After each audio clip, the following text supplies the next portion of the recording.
जहां पर आपके फादर, आपके ग्रैंडफादर, उन्होंने ही संगीत को इतना समय दिया है, इतना कुछ दिया है, उनका योगदान वाकई सराहनीय है। ऐसे माहौल में पड़े बड़े होने के बाद आपका इस तरफ आना शायद नेचुरल था? म्यूजिक में मेरा आना शायद डिस्टेंट था सबसे पहले।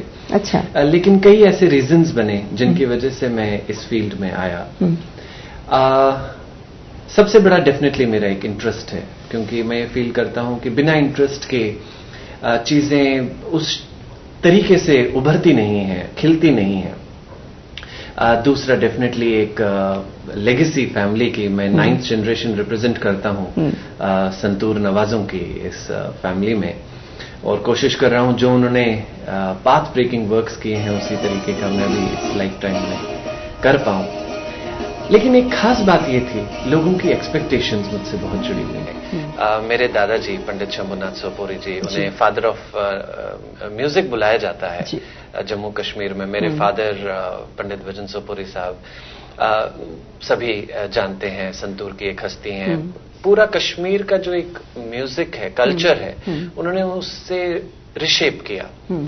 और लोगों ने ये काम देखा जहां पे कि एक ऐसा कंडीशन था कि लेडीज का म्यूजिक में आना अच्छा नहीं माना जाता था, एक टैबू सोसाइटी का माना जाता था।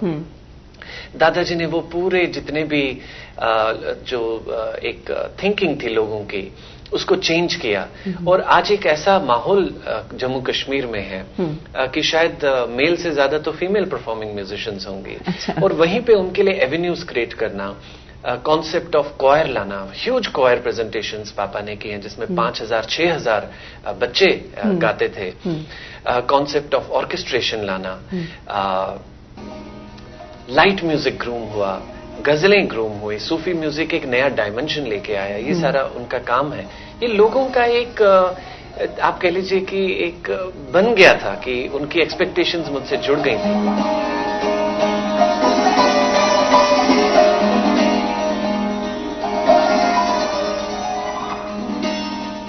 आपके संतूर वादन को कहा जाता है एक अलग स्टाइल है, क्योंकि मैंने स्टेज पे आपकी कई परफॉर्मेंसेस देखी हैं, और जब आप गाते हैं और बजाते हैं संतूर साथ में, तो वाकई एक अलग सा माहौल क्रिएट हो जाता है।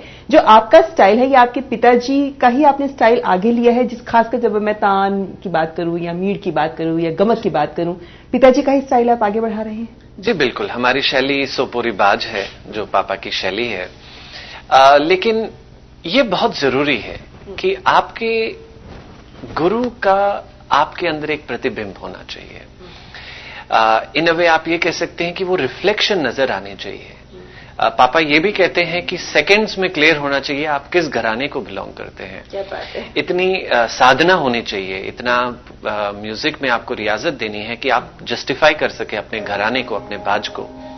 एट द सेम टाइम आप अपने गुरु का फोटोकॉपी नहीं हो सकते, क्योंकि अगर लोगों को फिर सुनना ही हो तो वो ओरिजिनल देखेंगे, कॉपी क्यों सुनेंगे। तो जहां पे कि आपको मेंटेन करना है आपके गुरु की पहचान, आपके गुरु की सोच, क्योंकि गुरु शिष्य परंपरा का मतलब ही ये है।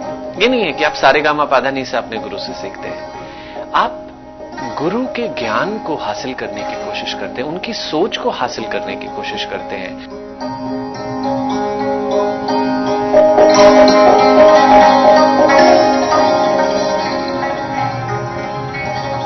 यंगस्टर्स की एक सोच होती है कि हर चीज में कुछ अपना भी करना, यानी इनोवेशंस डालना। आपके सुर संतूर की क्या खासियत है? देखिए, वो मेरी एक्सपेरिमेंटेशंस का हिस्सा आया कि मैंने जो भी सीखा उसके बाद, जैसा मैं बता ही रहा था, उसको आपको निखारना भी है। आप उसको कितना आगे ले सकते हैं। म्यूजिक हमारे घराने में एक राग, एक फिलॉसफी की तरह है कि आपने एक फिलॉसफी सुनी है, अब आप उसको इंटरप्रेट करते हैं अपने ढंग से। तो जहां पे कि मींड, गमक, जितनी भी संतूर की टेक्निकलिटीज है सारी पापा ने क्रिएट की हैं, जितने भी हमारे नुएंसेस हैं, फ्रैंकली स्पीकिंग उन्होंने कुछ रखा ही नहीं है आगे एक्सपेरिमेंट करने के लिए। लेकिन शायद उनका बेटा होने के नाते मुझ में भी एक वो एक्सपेरिमेंटेशन का एक भाव आया कि मैं ये क्रिएट कर सकता हूं।